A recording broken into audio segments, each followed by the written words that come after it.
Move your filthy cows, you disgusting redneck trash. That was the first thing she ever screamed at me, her white BMW barreling toward my pregnant heifers, horn blaring so loud it set off every dog on the ranch. HOA President Karen Bradshaw, the kind of neighbor you wouldn't wish on your worst enemy, scattering my prize cattle down my private Texas ranch road like she owned the damn place. You know what that does to a herd in early labor? I'd warned her for months, don't treat this road like your shortcut, don't blow past my gates. This time, she nearly ran me over. This road's community property now. Hillbilly, she shouted, windows down, dust and perfume in the air, and in that moment I knew no entitled Karen was stealing what my grandfather built with his own hands. He's buried on this land, under a weathered oak. You don't mess with legacy like that. Watching those taillights disappear, I snapped. No more warnings. That night, with nothing but the stars and the sound of crickets, I started building something that'd finally stop her in her tracks. And if you're sitting there thinking, what would I do if an HOA Karen called me trash and tried to mow down my livelihood? Well, I hope you never have to find out. I'm Jake Riverside, and this is the story of how one city woman tried to rewrite my family's history, and how she learned you don't mess with country folks defending their own. These 50 acres? They aren't just dirt and fence lines. They're riverside land, carved from wild mesquite and rattlers back in the 40s. Every morning I breathe the same air my granddad did. Cows calling the distance, the old house settling, that smell of fresh hay and diesel. I got down on one knee under that big oak, proposed to Sarah there. She's my heart, and tougher than any fence post. We raised our kids here, buried 3 generations of Riversides here, and I still find myself running a hand along those old fence posts, feeling the history in every splinter. The road Karen claimed? Granddad built it in 1942, one dusty load at a time. Quarter mile from County Road, 1247, always private, always ours. The deed says so in thick black ink, signed when a handshake meant something. Now I'm semi-retired, consulting for young ranchers lost in government red tape. Stuff that'd make my granddad spit. Sarah teaches 3rd grade at Millbrook Elementary, knows every kid's secrets. We're not rich, but around here, folks respected us, until Karen decided to make respect optional. She arrived in Millbrook Estates like royalty, divorced Dallas realtor, bought the biggest house, always overdressed, even to grab the paper. Within months, she'd muscled her way into HOA president, started improving the neighborhood, which really meant bossing everyone around until they bent the knee to Queen Karen. Her first trick? Cutting through my ranch road to save 3 minutes on her commute. 3 minutes. She spent an hour on her makeup, but couldn't spare the time to drive around. The first time she did it, I thought it was an accident.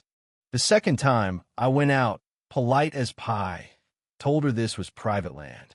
She looked me up and down, rolled down the window, fake smiled like she practiced in the mirror. Oh, honey, this little dirt road's always been public. You can't just block neighbors from community roots. I showed her the deed, the signs, told her where the Riverside line started. Been that way since before she was born. Her smile got sharp. Well, bless your heart, sugar. We'll see about that. That's Texas for I'm about to ruin your month. The next morning, as I moved my Angus bull, 1,500 pounds of muscle, Karen came tearing down the road, horn blaring, cattle scattering, nearly took my knees out. The sound of her BMW on gravel. Well, you remember that. So does your livestock. I realized then, she wasn't just entitled. She was dangerous.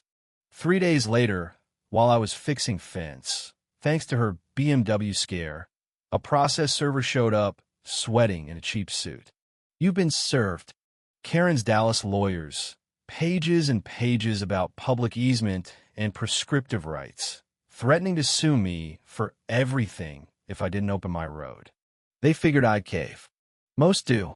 But my daddy taught me, never bring a knife to a gunfight, and never let city folks write your family out of its own story. So I drove down to the courthouse, 6 hours sifting through records and old deeds. Turns out my dad fixed a survey error back in '87. Every document screamed Riverside property, plain as day. If they want to fight, they had one. While I dug up paperwork, Karen got creative. The mailman, Eddie Martinez, a guy who knows everyone's business, tipped me off.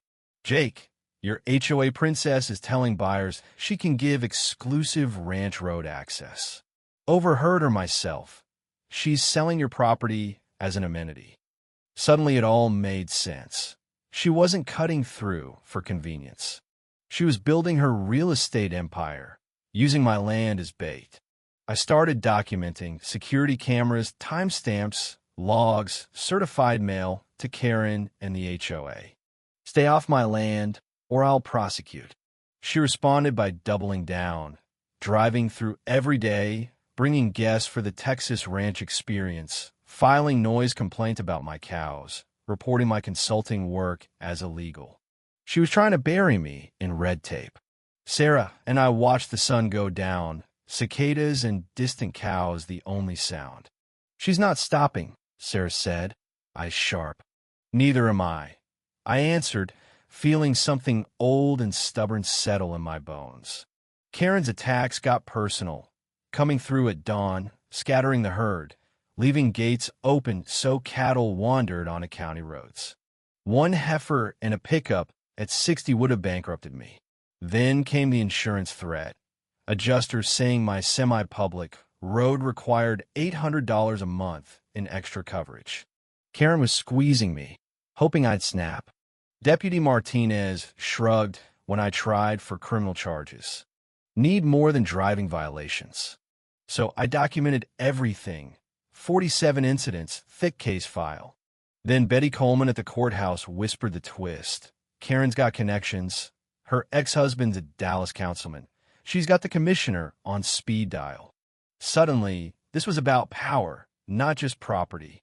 She blasted me on Facebook, called me a danger to the community, rallied the HOA, whipped up public outrage. But karma showed up. Maria Santos, real estate agent with more backbone than most men, called me. Karen selling $2.3 million in houses, all promising access to your road. She's broke. If she can't deliver, her whole life falls apart. Now I knew why she was so desperate. Late that night, over maps and coffee, I told Sarah, time to show Karen what Texas fastball looks like. She weaponized government agencies next, environmental, health, anyone who'd listen. But every inspection cleared me. Karen, it turned out, had a record. Betty found 2 license suspensions for the same scam. This wasn't personal. This was business. She brought buyers onto my land, staged photos, billed HOA insurance for road maintenance, tried to get the county to seize my land. The coup de grace? She went on Channel 8, painted me as a villain blocking community safety. Sarah watched, her jaw set. "That's it," I said. "No more." My lawyer, Tom Bellamy, called with the final twist. He'd found the original Millbrook Estates Agreement, buried in the archives. Section 12. HOA waives all claims to roads like mine. Karen had personally guaranteed the HOA's debt. Her house, her car, everything. And she'd already pulled this scam in Dallas. She was out of moves. Time for the wall. Ray Molina, the toughest builder in 3 counties, drew up plans. 12-foot, steel-reinforced concrete, 4-foot deep, solar gate, cameras. Expensive, but peace of mind isn't cheap. We started building at the height of real estate season. Every buyer saw their ranch access vanish. Karen tried bribery, $25,000, then $75,000. Not for sale. She tried sabotage. Security cameras caught her. Tried ramming the gate at 3 a.m. The BMW folded, the wall held. Deputy Martinez arrested her on the spot. The Millbrook County Fair turned into the showdown. Karen, last supporters in tow, shouted about illegal walls.